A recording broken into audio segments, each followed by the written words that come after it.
Welcome to మనా chef. నా పేరు మాధవి. ఈ రోజు నేను మీకు 6 నెలలు దాటిన దగ్గర నుంచి పిల్లలకి 12 నెలల వరకు లంచ్ ఎలా పెట్టొచ్చు అనేది చూపిస్తానండి. ఈ రోజు నేను తయారు చేసిన లంచ్ చాలా ఈజీ ప్రాసెస్, పిల్లలు చక్కగా తినేస్తారు. చాలా హెల్దీ ఫుడ్ కూడా. నేను క్యారెట్ పొటాటో ఇవి రెండు కలిపి తయారు చేస్తున్నాను.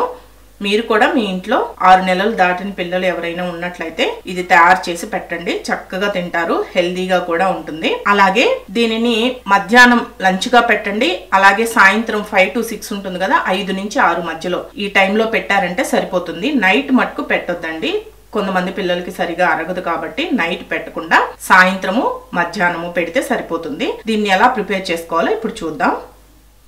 ఫస్ట్ గా నేను ఇక్కడ 1 టేబుల్ స్పూన్ కందిపప్పు తీసుకున్నాను. 2 టేబుల్ స్పూన్ల బియ్యం తీసుకున్నాను. ఒకవేళ మీకు కందిపప్పు వద్దు అనుకుంటే పెసరపప్పు అయినా వేసుకోవచ్చు. ఇక్కడ చూడండి, నేను ఒక హాఫ్ అన్ అవర్ ముందు ఈ కందిపప్పు బియ్యం ఈ రెండు 2-3 సార్లు శుభ్రంగా కడిగి ఇలా వాటర్ లో వేసి నానబెట్టి పెట్టాను. ఇలా నానబెట్టుకోవడం వల్ల మనకి బాగా మెత్తగా ఉడుకుతాయండి. అలాగే ఒక క్యారెట్ తీసుకున్నాను, ఒక పొటాటో తీసుకున్నాను. ఈ క్యారెట్ ని ఈ విధంగా కట్ చేయండి. ఈ చివర మనం ఒక హాఫ్ క్యారెట్ వేసుకుంటే సరిపోతుంది. కావాలి అంటే వేసుకోవచ్చు. ఈ క్యారెట్ ని పొక్కు మొత్తం ఈ విధంగా తీసేసుకోవాలి. ఈ విధంగా మొత్తం తీసుకున్న తర్వాత అలాగే ఈ పొటాటో కూడా ఈ పైన ఈ తొక్కు అంతా తీసేసేయండి. ఇలా ఈ 2 తీసుకున్న తర్వాత వీటిని చిన్న చిన్న ముక్కలుగా కట్ చేసుకోవాలి. ఒకవేళ మీకు ఆకుకూరలు వేసుకోవాలి అంటే ఏదైనా ఆకుకూర తీసుకొని సన్నగా తరిగి వేసుకోండి. చూసారు కదా, ఈ విధంగా కట్ చేసుకొని పక్కన పెట్టుకోండి. ఇప్పుడు ఇలా ఒక కుక్కర్ తీసుకొని దీంట్లో మనం ముందుగా నానబెట్టుకున్న ఈ కందిపప్పు బియ్యం ఈ 2 వేసేసుకోండి. దీంట్లోనే ఈ పొటాటో ముక్కలు అలాగే క్యారెట్ ముక్కలు కూడా వేసేసుకోవాలి. ఇక్కడ చూసారా, వాము ఇది పిల్లల అరుగుదలకి చాలా మంచిదండి. ఈ వాము ఒక చిటికెడు వేసుకోండి.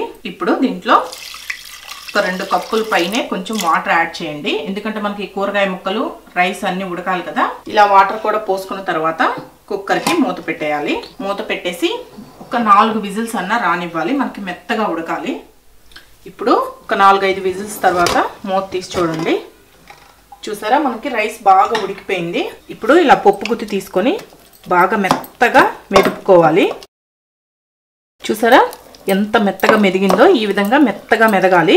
ఒకవేళ మీకు ఇలా కష్టం అవుతుంది అనుకుంటే, అంటే ఇంత మెత్తగా మెదపలేము అనుకుంటే మిక్సీకి వేసుకోండి. బాగా మెత్తగా పేస్ట్ లాగా వస్తుంది. ఇలా మెత్తగా మెదిపిన తర్వాత దీంట్లో కొంచెం సాల్ట్ వేయండి. దీంట్లోనే కొంచెం నెయ్యి వేయడం వల్ల పిల్లలు ఇష్టంగా తింటారు. వేసుకొని ఒకసారి మొత్తం బాగా కలపండి. దీంట్లో కావాలి అంటే పిల్లలు ఇంకొంచెం బాగా తినాలి అనుకుంటే కొంతమంది కొంచెం బెల్లం వేస్తారండి. బెల్లం కావాలంటే కొంచెం బెల్లం కూడా వేసుకోండి. ఇలా కలుపుకున్న తర్వాత దీన్ని అంతటిని తీసి ఒక బౌల్లో వేసుకోండి. ఒకవేళ మీకు ఇది గట్టిగా అయింది అనుకుంటే వేడి వాటర్, అంటే వాటర్ ని వేడి చేసి కొంచెం కలుపుకోండి.